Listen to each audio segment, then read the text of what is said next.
Hello friends, नमस्कार। आप सब कैसे हैं? चलिए आज हम बात करेंगे अपवर्तक। हमारा टॉपिक होगा अपवर्तक और गुणज। गुणज को हम अपवर्त्य भी कहते हैं। तो ये गुणज अपवर्तक ये होते क्या है? तो शुरू करने से पहले आप हमारी वीडियो को सब्सक्राइब करना ना भूलें, लाइक करिए, शेयर करिए और बेल आइकन होगा उसको ज़रूर दबाइए, जिससे आपको हमारा नोटिफिकेशन मिलता रहे। और अपना कमेंट हमें भेजना मत भूलिएगा, क्योंकि उससे हमें मोटिवेशन मिलता है अगली वीडियो आप तक पहुंचाने के लिए। चलिए बात करते हैं अपवर्त्य की। तो हमारा जो टॉपिक है अपवर्त्य, वो होता क्या है?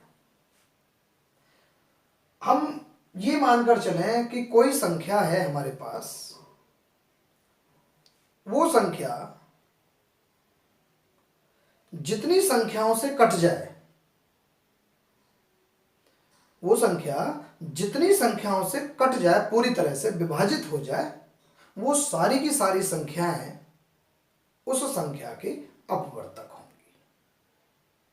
फिर दोबारा मैं दोहराता हूं इस बात को कि अगर कोई संख्या ऐसी है जो बाकी अन्य संख्याओं से विभाजित हो जाए, बट जाए, तो वो सारी की सारी जो संख्याएं हैं वो उस संख्या के अपवर्तक होंगी। उदाहरण से भी हम समझेंगे।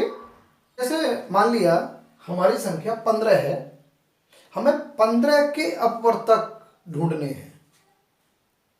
15 के अपवर्तक कितने होंगे? एक कोई संख्या है जिससे कि 15 डिवाइड हो जाएगा, एक का भाग 15 में चला जाएगा। अभी कोई संख्या हम देखें कि किसका भाग और जा सकता है? 2 का भाग तो जाएगा नहीं इसमें, क्योंकि ये विषम संख्या है और जो 2 है वो हमारी एक सम संख्या है, तो उसका भाग तो हमारी इस 15 में जाएगा नहीं। अब हम जो है 3 से इसको डिवाइड करेंगे। 3 से इसको डिवाइड कर देंगे, 3 से कट जाएगा, 3 पंजे 15 हो जाएगा। अब इसके बाद ये संख्या हमारी 5 से भी डिवाइड हो जाएगी, 5 से भी कट जाएगी, ये भी इसका अपवर्तक हो गया। 4 से नहीं डिवाइड होगी, क्योंकि ये विषम संख्या है, तो विषम संख्याओं से ही डिवाइड होगी। इसके बाद अगर हम बात करें कि 7 से काटे तो 7 से भी डिवाइड नहीं होगी, 8 से भी नहीं होगी, 9 से भी नहीं होगी, 10 से भी नहीं होगी, 11 से भी नहीं होगी, 12 से भी नहीं होगी, 13 से भी नहीं होगी, 14 से भी डिवाइड नहीं होगी। ये एट लास्ट 15 यानी कि खुद वही स्वयं संख्या से भी डिवाइड हो जाएगी। कहने का मतलब क्या हुआ कि 1, 3, 5 और ये 15, इस 15 संख्या के अपवर्तक हो गए। इसका मतलब क्या हुआ? इन सारी संख्याओं से ये संख्या हमारी कट जाएगी। अब इसके बाद हमें इसकी प्रॉपर्टीज, इसके गुण, इसकी पहचान हमें करनी होगी। कैसे करेंगे?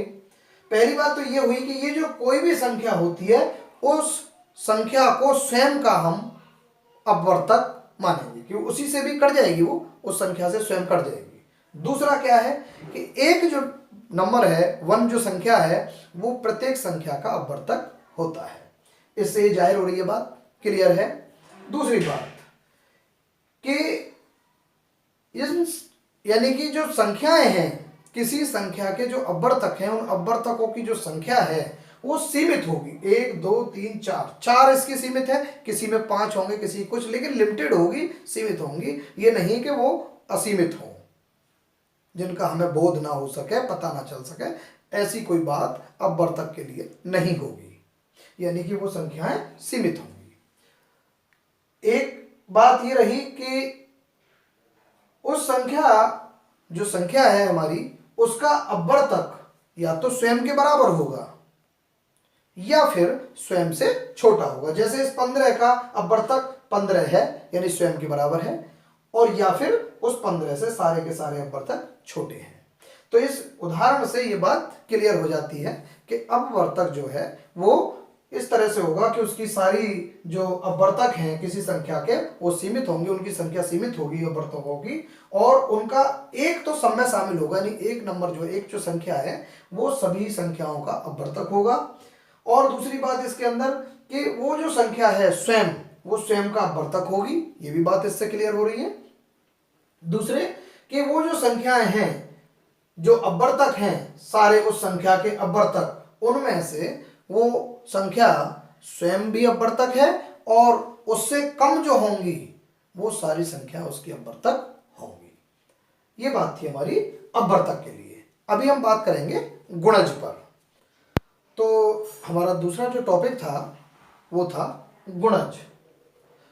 गुणज को हम अपवर्त्य भी कह सकते हैं और अंग्रेजी की भाषा में इसको हम मल्टीपल भी कह सकते हैं। गुणज का मतलब क्या होता है कि गुणज अपने एक शब्द से ही क्लियर हो रहा है, जो गुणज शब्द है उसी से क्लियर हो रहा है। गुणज जो गुणा करने पर प्राप्त हो, गुणज। गुणा किससे करेंगे?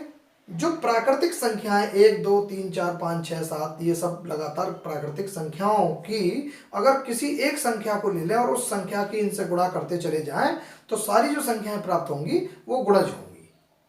जैसे हम एक उदाहरण के लिए समझ लें कि अगर हमने कोई 5 के गुणज प्राप्त करने हैं तो 5 में हमने 1 की गुणा कर दी तो 5 एकम 5 हो गया, 2 की गुणा कर दी तो 10 आ गया, 3 की गुणा कर दी तो 15 आ गया, आगे करेंगे 4 की गुणा तो 20 आ जाएगा, 5 की गुणा करेंगे तो 25 आ जाएगा। ऐसे करते करते करते करते बहुत सारी गुणज तैयार हो जाएंगी, अपवर्त्य तैयार हो जाएंगी 5 की। इसी बात से हमें ये पता चला कि गुणज या अपवर्त्य किसे कहते हैं। एक बार और क्लियर कर लें कि गुणज किसी संख्या की प्राकृतिक संख्याओं में गुणा करने पर प्राप्त होती है। दूसरी बात, गुणज की संख्या जो गुणज होंगे किसी संख्या की जो गुणज होंगी वो निश्चित नहीं होंगी, अनिश्चित होंगी, असीमित होंगी, अनगिनत होंगी। क्योंकि हमने अभी 5 में 1 से गुणा किया, 2 से किया, 3 से किया, 4 से किया, ऐसे करते चले जाएं, लाखों हजारों लाखों करोड़ों तक गुणा करते चले जाएंगे तो इसकी गुणज हमें प्राप्त हो जाएंगे। तो उसकी कोई सीमित मात्रा नहीं होगी, सीमित गिनती नहीं होगी, असीमित होगी। दूसरी बात हम इसी में ये लेकर चलेंगे कि कोई भी संख्या अपने अपवर्तक का गुणज होती है। ये बात है इसकी, एक गुण है इसका। कोई भी संख्या जो है, अभी कोई संख्या हमने मान लिया 20 है, उसके जो अपवर्तक हैं, दो शब्द बोल रहे हैं, पहले हमने बताया आपको अपवर्तक, अब बोल रहे हैं अपवर्त्य। तो हम कोई भी संख्या की बात कर रहे हैं, वो संख्या अपने अपवर्तक का अपवर्त्य होगी या गुणज होगी। मतलब क्या हुआ, जैसे कोई संख्या 20 है हमारे पास, अब इसके 20 के जो गुणनखंड हैं, अपवर्तक का मतलब गुणनखंड, सीधी सी बात में गुणनखंड जो गुणा के रूप में खंड कर दिए जाएं और उन खंडों को गुणा कर दिया जाए आपस में तो वो संख्या प्राप्त हो जाती है, वो गुणनखंड होता ही है। तो उन गुणनखंडों से जो संख्या हमें मिल रही थी वो संख्या अपने इन अपवर्तकों का गुणज होती है। गुणज मतलब इनको आपस में गुणा कर दें 20। जैसे 4 का गुणज क्या है? 20। कैसे? 4 में जब 5 की गुणा करी होगी। अभी हम जैसे इसको ये यहां पे हम निकालना चाहते कि 5 को हम 4 से गुणा कर देते तो यहां पे 20 आ जाता। मतलब क्या है कि 5 का गुणज हमारा 20 कैसे आया? जब हमने 4 की गुणा कर दी। तो कहने का मतलब अपने अपवर्तकों का गुणज होती है कोई भी संख्या। ये बात क्लियर हो गई। इसके बाद आते हैं हम, संख्या का अपवर्तक उस संख्या से बड़ा या बराबर होगा। ये बात भी क्लियर है। कैसे? कोई भी संख्या हमने ले ली, जैसे अभी 5 में ही समझाया था, 5 से सारी संख्याएं बड़ी हैं या फिर उसके बराबर हैं, 5 से छोटी नहीं होगी। ये बात भी क्लियर है कि 5 से बड़ी हैं सारी उसके गुणज, क्योंकि गुणा करके प्राप्त हुए हैं। सबसे छोटी एक संख्या होती है, उस एक संख्या में किसी संख्या की गुणा करें तो वो संख्या उसके बराबर आ जाएगी। लेकिन उससे आगे अगर हम 2 से 3 से 4 से गुणा करते जाएं तो वो संख्या बड़ी होती चली जाएगी। गुणज का मतलब जो गुणा करने पर प्राप्त हो रही है। तो कहने का मतलब ये हुआ कि जैसे 3 की गुणा हमने कर दी तो 3 का पहला गुणज तो 3 ही हो गया, फिर उसके बाद 6 9 12 आगे बढ़ता जाएगा। इसका मतलब क्या हुआ कि कोई भी संख्या जो है उसका जो अपवर्त्य होगा यानी गुणज जो होगा वो उस संख्या से बड़ा होगा या उसके बराबर होगा। सीधी सी बात। इसके बाद अगली बात हमने इसमें भी बोली थी कि इनकी संख्याएं, इसके गुणज जो होते हैं, यानी किसी संख्या के जो गुणज हम निकालें तो असीमित होंगे। ये अगली प्रॉपर्टीज थी। इसके बाद क्या है कि जो संख्या है वो स्वयं की अपवर्त्य होगी, स्वयं की गुणज होगी, क्योंकि हमने उस संख्या में 1 से गुणा करी थी। तो 1 से गुणा करने पर वो संख्या ज्यों की त्यों प्राप्त हो जाएगी। जैसे 6 में हम 1 की गुणा कर दें, 6 प्राप्त हो जाएगा। तो 6 का गुणज है। इसका मतलब क्या हुआ कि संख्या कोई भी है वो स्वयं की गुणज होगी। ये क्लियर, दैट इज क्लियर। अगली बात पे आते हैं फिर हम कि किसी भी प्राकृतिक संख्या से गुणा करने पर ये सारी संख्या प्राप्त होती है। हमने शुरू में बताया था कि कोई भी गुणज जो होगा वो किसी संख्या में प्राकृतिक संख्याओं की गुणा करने पर प्राप्त होती है। तो कहने का मतलब सीधा सा हमारा ये रहा कि हमारा जो अपवर्त्य है, गुणज है, वो प्राकृतिक संख्याओं में 1 से शुरू होती है, अनगिनत है प्राकृतिक संख्या, उनमें हम गुणा करें किसी संख्या का, तो उस संख्या में प्राकृतिक संख्याओं की जब गुणा करते जाएंगे तो वो हमें बहुत सारे गुणज प्राप्त हो जाएंगे, बहुत सारे अपवर्त्य प्राप्त हो जाएंगे। अपवर्तक क्या है?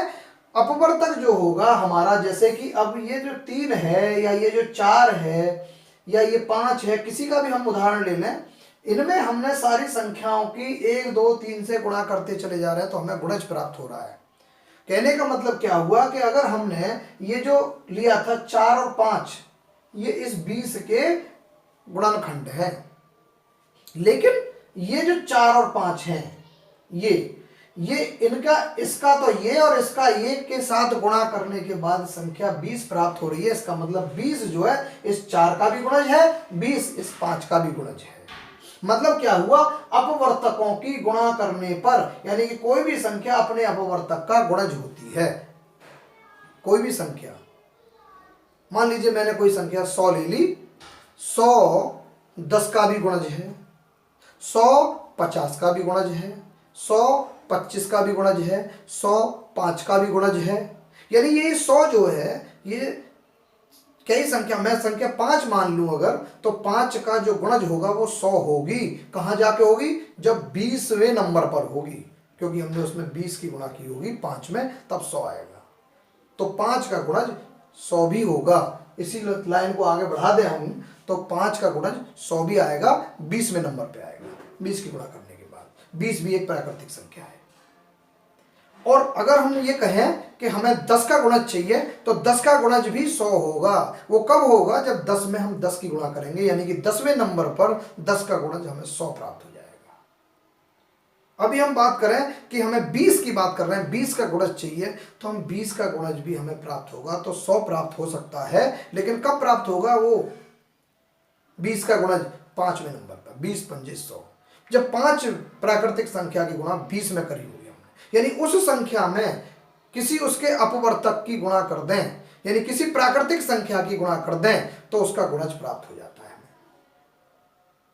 तो ये बात थी हमारी गुणज, अपवर्त्य, और इससे पहले जो टॉपिक था हमारा अपवर्तक। तो आज की वीडियो में इतना ही, और अगली वीडियो में हम आपके सामने कुछ नया लेकर उपस्थित होंगे। और जाने से पहले हम आपको याद दिला दें कि हमारे चैनल को सब्सक्राइब करें, लाइक करें, शेयर करें, और एक घंटी जैसा आइकन होगा उसको दबाएं, जिससे कि हमारे सारे नोटिफिकेशन, सारी वीडियोज़ के नोटिफिकेशन आपको मिलते रहें।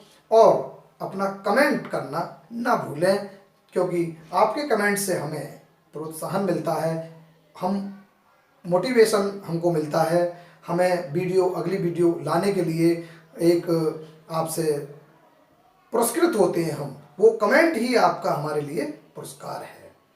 तो आज के लिए इतना ही, तब तक के लिए नमस्कार।